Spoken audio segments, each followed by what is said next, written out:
Hey, what's up, everybody? This is Sean, and this is Comics Review. This is your bi-weekly podcast about all things comic book and nerd related. Let's get into it. It's been a busy week for me. Just finished up the MCU Moon Knight. It was pretty good. It was a little different than I expected. It borrowed a lot from Jeff Lemire, his run, Mark Spector, Lunatic. I just happened to get a trade paperback of it probably a few years ago, well before the hype started. I'm not a big Moon Knight fan. I think he's a really, really blatant ripoff of Batman. He's really blatant ripoff of Batman, down to his gear and some of his equipment and stuff like that, which Batman's a ripoff of The Shadow too. But I digress. But the show was very entertaining. I liked it a lot. I think Oscar Isaac really portrayed Moon Knight really well. The ending was a lot of action. I think a lot of people were looking for Werewolf by Night. A lot of people were looking for like a lot of the supernatural monsters, maybe the Living Mummy or something like that. But we kind of didn't get that. But they did introduce us to the Egyptian gods and stuff like that. I think Khonshu was a really cool character. A lot of ulterior motives with Khonshu, just like the comic book. Shout out to Simple Man Comics. Brian, he gifted me a Moon Knight #1 from the current run. It had a variant Khonshu cover. The dude just gave it to me. I bought a slab from him, and he just happened to give me a comic book, which was really cool. So shout out to him, Simple Man Comics. Check him out. His shop is amazing. He has a lot of nice books, a lot of comic book supplies that you can purchase from him, especially now that a lot of the comic shops are running low on bags, running low on boards. But back to Moon Knight, I thought it was really interesting how they had Jack Harrow as the Sun King as his antagonist. It was just really interesting. I wonder what would have happened if they had someone else as his big bad and not him, since he's not a well-known character. Even in Moon Knight, he's not a well-known character. So I digress. The trailer for She-Hulk just dropped. It looks interesting. Not sure about the comedy aspect of it, but Mark Ruffalo is really good at comedy. But I'm looking forward to it. I like She-Hulk. It's funny, I picked up Incredible Hulk 282 the first time they ever worked together, or first time they worked together as a team. I picked it up probably 3-4 years ago in the dollar bin. It was just one of those books that people never thought, would be worth anything. A lot of books you'll find with these early appearances, early first, not necessarily first appearances, but first time meeting books, they're starting to become hot. I picked this up, I would say a dollar bin. It's a 50-cent bin, actually. I picked it up at Time Warp Comics up in Hughesville, at the Red Barn. A nice comics shop run by Keith Iverson. But it's 50-cent comic book. And this was years ago, before the hype, before anything like that. And it's a really nice grade, too. Thinking about getting it slabbed, just for some safekeeping, maybe a long-term investment. But a lot of these issues, man, with these first meetups, these first things from the Bronze Age, Bronze Modern Age, you can find them in the back issue bins. 50-cent, dollar bins, $2 bins. They're out there. You just have to look for them. But it's very interesting that they're dropping this, phase 4 for She-Hulk. Very interested to see how this show pans out. I want to see it. I'm going to see it. I shouldn't say I want to see it, but I'm going to see it. Now, moving over to DC, are we done with the death of the Justice League? I reread the book. I thought I was maybe a little tough on the book, but I reread it, and I'm like, I have no doubt that these characters are coming right back. Probably by the end of the summer, maybe before the end of the summer. But, I have no doubt that these characters will be back. They'll be back bigger than ever. I don't know why they keep doing this, man. Why does DC keep rebooting their continuity? They keep trying to do the crisis thing. It's been done several times. You have these events, these big events that you want everyone to care about, and it's hard to care about it. Event Leviathan, Final Crisis, Brightest Day, Darkest Night. I mean, come on, man. Give us good stories. You have likable characters. You have lovable characters. You have Superman. You got Batman. You got the Trinity. You got three of the biggest comic book characters in history. And you can't make a movie. You can't write a book. You can't. Come on, man. You got to do more than just Batman.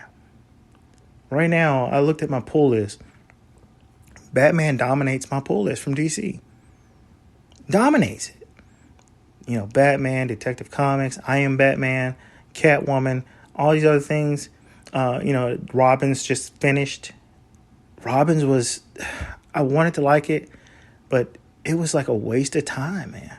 They introduced a Robin that, was never introduced before, and she had it out, and supposedly, it was, testing the Robins in the Bat family. And what I had a real issue with in this comic book, it had all the Robins, but what about the Signal? Duke Thomas is, not Robin, but the dude is really a really good character. They seem to neglect, they have Duke. They gave Duke a one shot. He was an all-star Batman a few years ago, but he's a really good character that they neglected. And I think he would have brought something different to the table in that series. Robin's finished a couple months ago, and I bought all of them, because I'm a completist, like most comic book collectors are. But it could have been so much better, man. A lot of it was in virtual space and stuff like that. But it just could have been so much better. Take a chance sometimes, man. Especially with the Batman universe stuff. I dropped Batgirls. It wasn't doing it for me. I dropped The Knight after issue 1. Did not like it. But what I did pick up, and I feel like I really like, is Batman Superman World's Finest. Really good book. Solid book. Different kind of storytelling. A lot of frenetic energy. The first issue I bought. Well, actually, I saw it in a preview, and I was like, I'm going to buy this. So I got the variant. The first one had the variant cover with Supergirl and Batgirl. Really beautiful cover. Beautiful cover. But like I said, the story was crazy. It had Metallo. He had injected Superman with red kryptonite. No spoilers. But Doom Patrol was in that book. It was really crazy. But it was really well done. And it reminded me of a lot of the 80s Batman. It reminded me of, my childhood, reading Batman and Superman. Because those are some of the first characters you're introduced to besides Spider-Man. Batman and Superman. Those are, the really easy characters to fall into. Because Superman has good ideas. Batman is Batman. He's going to do whatever the hell he wants to do.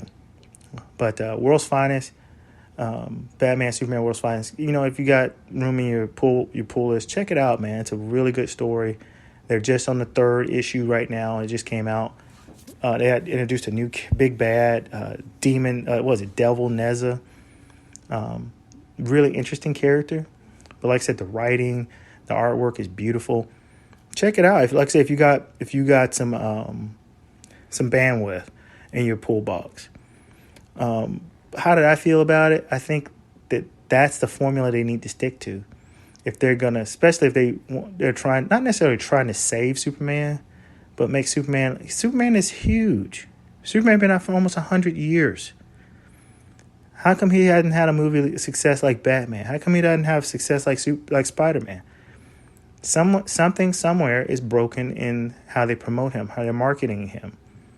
That's Superman, the Man of Steel. Everyone knows his history. Everyone knows his origin. Everybody knows he's from Krypton. Everybody knows he gets his power from solar energy, from sunlight. It's so much stuff everyone, just generic people who don't even follow comic books, knows about Superman. But they can't make a successful movie about him. Some don't smell right. Like I said, I think, things are going to change with DC now that they've merged. They've merged and, they're canceling titles again. So let's see how everything shakes out and whether they can right the ship with Superman. because they have a lot of interesting characters. They have they've been around forever. Been around forever. Got a lot of cool characters. They got more cool characters than just Batman. But what did I buy this week? This week I picked up 8 Billion Genies. It was signed by Sewell and Brown, the writer and the artist. It actually had a cool sketch on there, like one of the Genie sketches. I picked that up from Third Eye Comix. Shout out to Third Eye Liz. $9.99. Really cool products they offer, especially with the signings. I picked up A Town Called Terror. It was on my pull list. Issue number 2. Really good story. Dark, kind of gritty. It goes there, especially because these characters are new to you. You don't know what the hell's going on. They kidnapped this guy from his wife, and they brought him into town to talk to his dad. It's a lot to be revealed still, just on issue 2. But, Stephen Niles is killing it again. Shout out to Stephen Niles. I mean, I discovered his work back in the day. Criminal Macabre, really good story series. He's dabbled in movies, The Remains, which I believe was also a graphic novel or something like that. The dude is really good at writing horror. He's had some one-offs with IDW, with Dark Horse. He's written for a lot of different people, but he's a really good horror writer. And this story is really good, really well done. A different take on the horror genre. I picked up House of Slaughter number 6. It's a different story. It's a new story arc. I like it. It's a lot different than the last one. Where they had Fancy and the rest of them. He and his boyfriend were trying to figure out how to they could keep him alive. But it was interesting. This new story arc, introducing new characters, new hunter. I'm curious to see where it goes. James Tynion IV is one of my favorite writers. He's right up there with Rodney Barnes. He always puts out something consistent, something that you can, whether you read the previous issue or not, you can read that one and you know exactly what you're doing. So House of Slaughter number 6, I picked it up the A cover, really good book. Life Zero number 4. That is one of my favorite pulls every month now. I didn't want to start reading it, and Third Eye Liz said, "Hey, dude, check this out. You'll like this. You like zombies." And I'm like, zombies been done before. It's been done to death. And sure enough, I picked it up. Issue 1, I loved it. Really cool art. Beautiful art.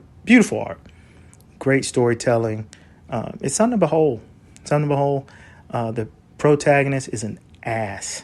I hate that dude. Derek is an ass. I hate him. But that's what makes him effective. That's what makes the story so easy to get into. Like, you start reading it and you're like, man, this guy's not good. Not a good dude. And, I don't want to spoil anything, but issue 4 has a twist that you're like, man, I could see that coming a mile away, but I didn't think he would do it because he's a hero. But, here we are. And like I said, I'll leave it at that. Really good book. Life Zero, issue number 4. Silk, issue number 5. I think that was the last issue of Silk, which I think is a shame because she deserves her ongoing monthly series. I really liked the story. It was a witch that came from a different time frame, and she took her energy to make herself younger. Silk got rid of her by pushing them through some type of portal or something. But it kind of, delved into, her being a hero at all costs. Whether you got power or not, you got to be a hero. And I think it, kind of went back into Peter Parker's role of being a hero.